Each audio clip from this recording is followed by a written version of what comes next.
Bonsoir à tous, je suis Pato Lucien et c'est avec un grand plaisir que je vous accueille dans notre journal télévisé spécial de la semaine sur Weather News. Nous avons trois gros titres captivants et qui ont marqué l'actualité dans notre ville ces derniers jours. Dans notre premier sujet, nous explorons l'inauguration du tout nouveau poste de police de Dorset, une installation de pointe conçue pour renforcer la sécurité de notre communauté. Ensuite, nous plongerons dans un incident troublant qui a récemment secoué la région. Un pompe appartenant au Marshall aurait été volé à la suite d'une altercation, déclenchant une série de menaces et de confrontations très tendues. Et enfin, dans notre dernier gros titre, nous vous emmènerons au cœur d'un braquage spectaculaire orchestré par le groupe de malfaiteurs connu sous le nom de la Casa de Papel. Ouh là là là. Préparez-vous pour une édition spéciale, pleine de rebondissements et d'émotions. Nous vous promettons une soirée d'actualité captivante que vous n'êtes pas prêts d'oublier. Commençons par un sujet plutôt calme avant d'être dans le tumulte de notre ville. Regardez les images.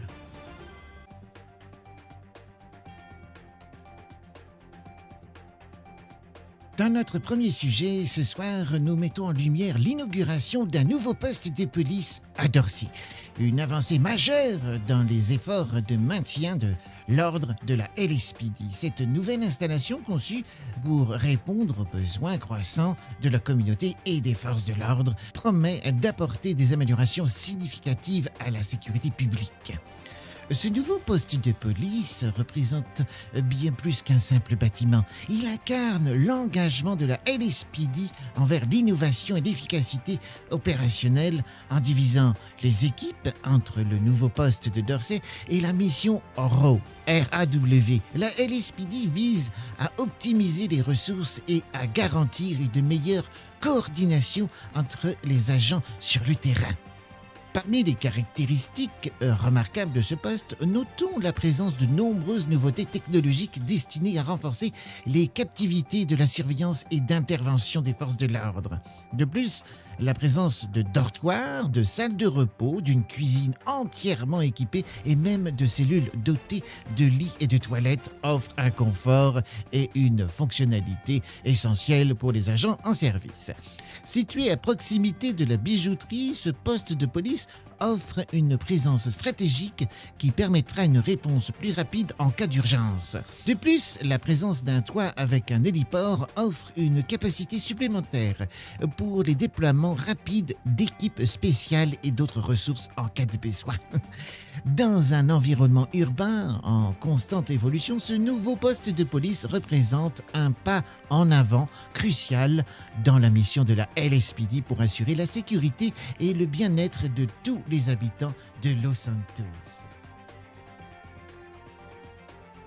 Du coup, mesdames et messieurs, bonsoir, bonjour à tous. Je me présente, je suis le lieutenant matricule 32 et il y a le sergent matricule 29 à mes côtés.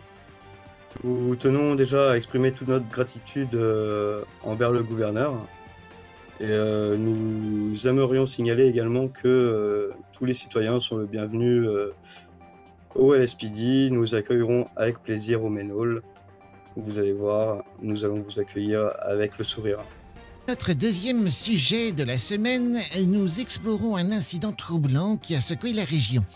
Il semblerait qu'un fusil à pompe appartenant au Marshall a été volé à la suite d'une altercation déclenchant une série d'événements inquiétants, voire spectaculaires. Selon les informations recueillies, les individus impliqués dans le vol auraient été contactés par les propriétaires des Marshall, qui ont exigé le retour immédiat de l'équipement volé, ce qui va de soi.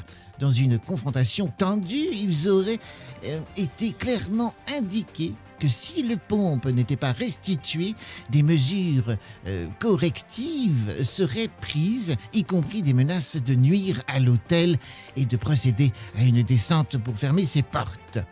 Cette escalade de la situation soulève des questions sur la sécurité et la stabilité de la région, alors que des menaces potentielles de représailles planent sur les lieux. Les autorités locales surveillent de près la situation, cherchant à garantir la sécurité des résidents et à prévenir toute escalade de violence. Regardez ces images.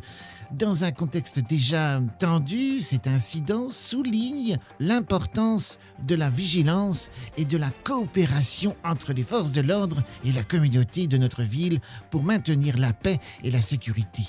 C'est très important. Regardez ces images, elles sont impressionnantes. Et enfin, notre troisième sujet très attendu de votre part, évidemment, je me doute, car celui-ci est très frappant. Nous plongeons au cœur d'un braquage spectaculaire qui a secoué toute la ville.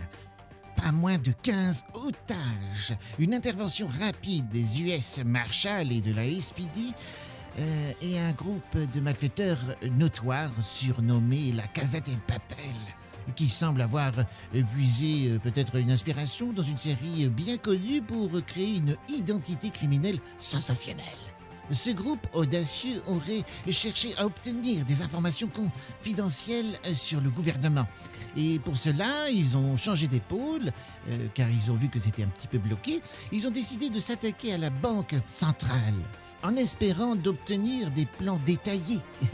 Dans une série de mouvements calculés, ils ont pris en otage des civils innocents, forcé les autorités à agir rapidement pour préserver la sécurité publique. Le gouverneur lui-même, un ancien avocat de renom transformé en un leader exemplaire pour notre ville, a pris les rênes de la négociation avec une tranquillité professionnelle. Écoutez-le.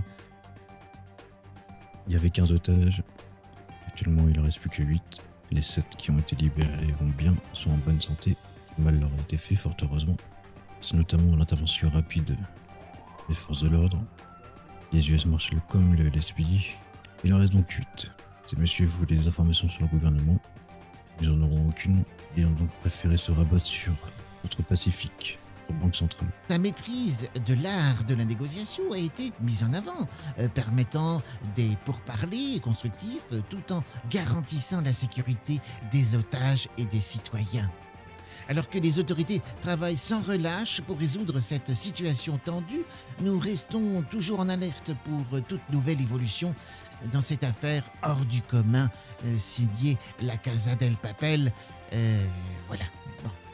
J'espère qu'au moins on aura d'autres informations qui nous complétera évidemment ce journal, ou peut-être pour la semaine prochaine nous apporterons d'autres, d'autres choses croustillantes, ou peut-être d'autres choses. Enfin, je m'égare un peu. Hein, voilà.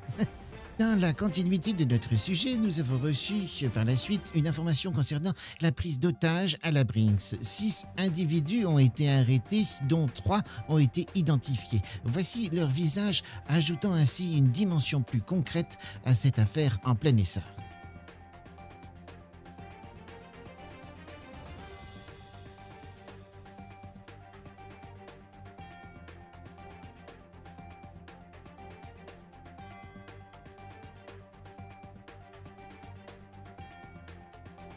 Et voilà, c'est tout pour notre semaine dans notre journal télévisé spécial.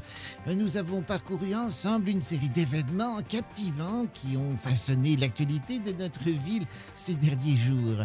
Je tiens à remercier évidemment toutes nos équipes qui étaient sur place, nos intervenants. Ils ont pris des risques énormes et surtout gardé évidemment l'anonymat sur certaines circonstances.